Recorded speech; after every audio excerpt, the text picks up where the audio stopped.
on, guys? This is your boy John, the Liquidator, coming back with another video, and there is definitely some interesting but rather intriguing news coming out the city of Cleveland today.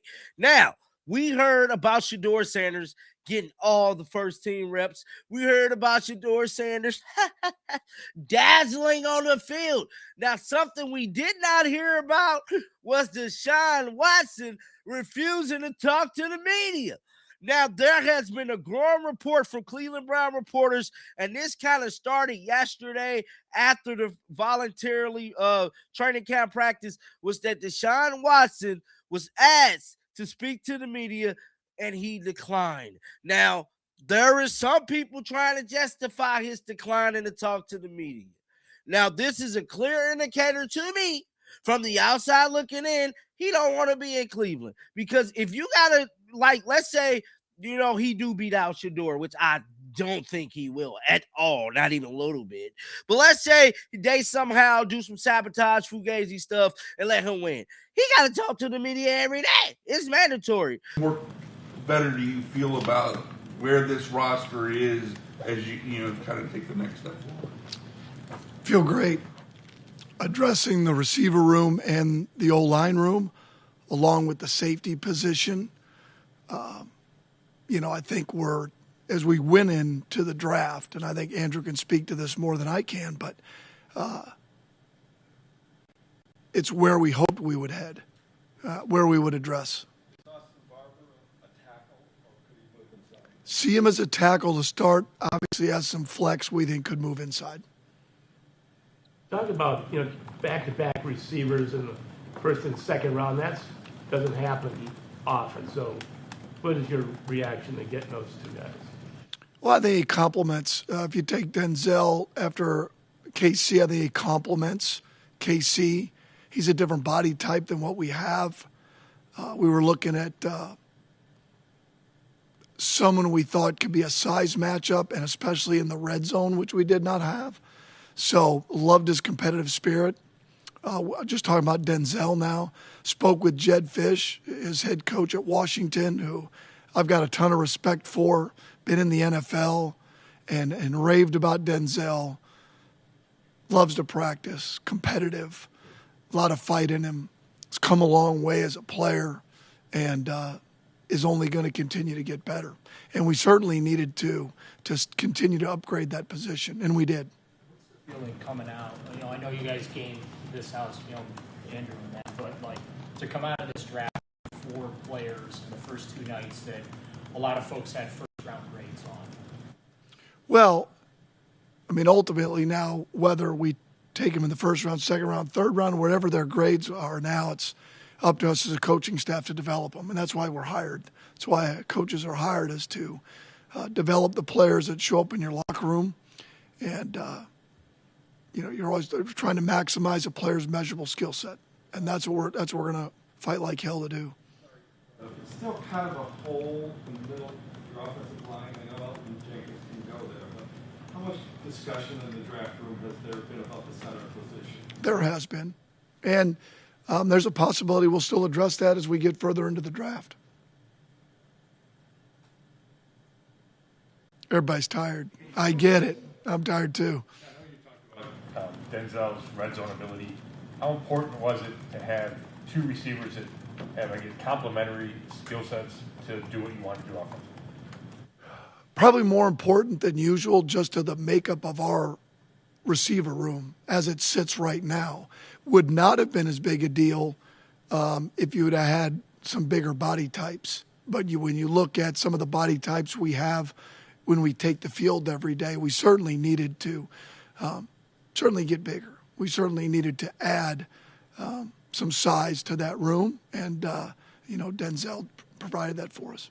You've got a question for Andrew, but it's kind of unusual to trade out of the round and then come back in. It was awesome. It was a lot of fun. It was a heck of a ride. I was just in there for the ride, so it was pretty cool. This Austin guy overlooked and just said, "Oh, wait a minute, there's a guy we do want after all." Are you talking about Barber? Yeah. No, we really liked him from the jump. You don't know how the board, again, Andrew can answer this. You don't know, in my limited experience of this, you don't know how it's going to go. There's certain players that are picked higher than you would have thought, and there's others that are a little bit lower. Certainly, we knew we had to address the offensive line. And so, you know, as he was still up on the board, I think the opportunity to move back, and then as it continued, then let's not wait any longer. Let's go up and get him. And we're fired up to get him. When you look at the competition now in the receiver room, what do you see in total there? Well, I just think you have to keep adding to the room as best you can. You're trying to raise the floor. I mean, ultimately, in any position group, you start by raising the floor and developing who you have. And that started this past week. So it just turned out the way the draft unfolded. And Andrew, again, can speak to this, that when we got to, you know, the spot that we had at 7 would be actually 39, but today's 7. We did have opportunities, and Andrew will speak to it, to move back, but we really thought at that pick, take Denzel. Do you now feel with the guys that you added, with the guys that you have, with Harold, do you feel pretty good about the potential explosiveness of your offense? I feel better. You mentioned safety being something you guys were obviously looking at on the other side of things. Just what strikes you and stands out about Emmanuel McNeil-Warren, and what do you like with what he brings to the table? Length, speed, tough. That's it.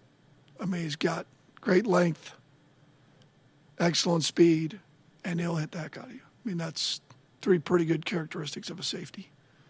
Just yesterday, so I asked you guys today, were you kind of surprised at how the board fell today and getting Denzel, who had a first-round grade? Surprised? I would not say that. I would not say that of picks.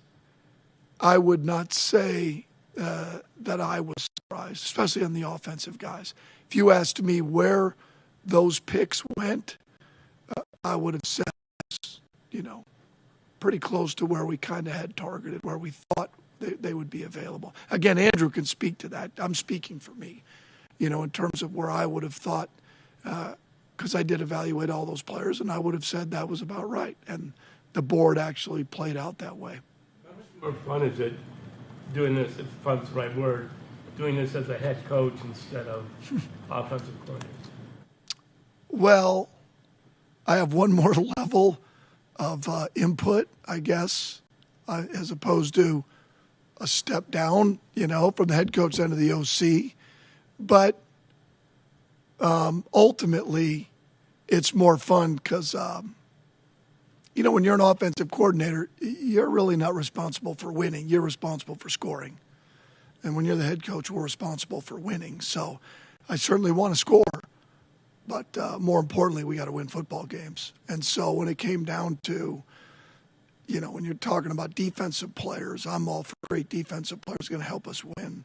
Ultimately, that's our job as an organization, a head coach, is to do everything in our power to put a roster together that gives us a chance to compete every week and ultimately turn this organization into a consistent winning one. You mentioned how your messaging about what type of players you want is really direct. They get the idea of what you're looking for. Do you feel like you've been listened to as this is the type of player I want to run my offense? Not really. I mean, it doesn't really work that way.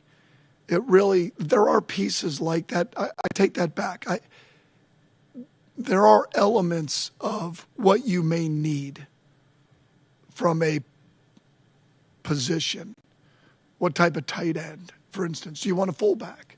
You're going to be an 11 personnel team. So personnel-wise, much more than maybe the player, because I don't think the parts that make a player, how they're wired, their toughness, mental toughness, you know, their self-awareness, do they love to practice, do they love football? I think that's from the jump, that's who you want to surround yourself with. So, but maybe a little bit in terms of how you see usage of a player. It does you no good to take a player without a plan for them.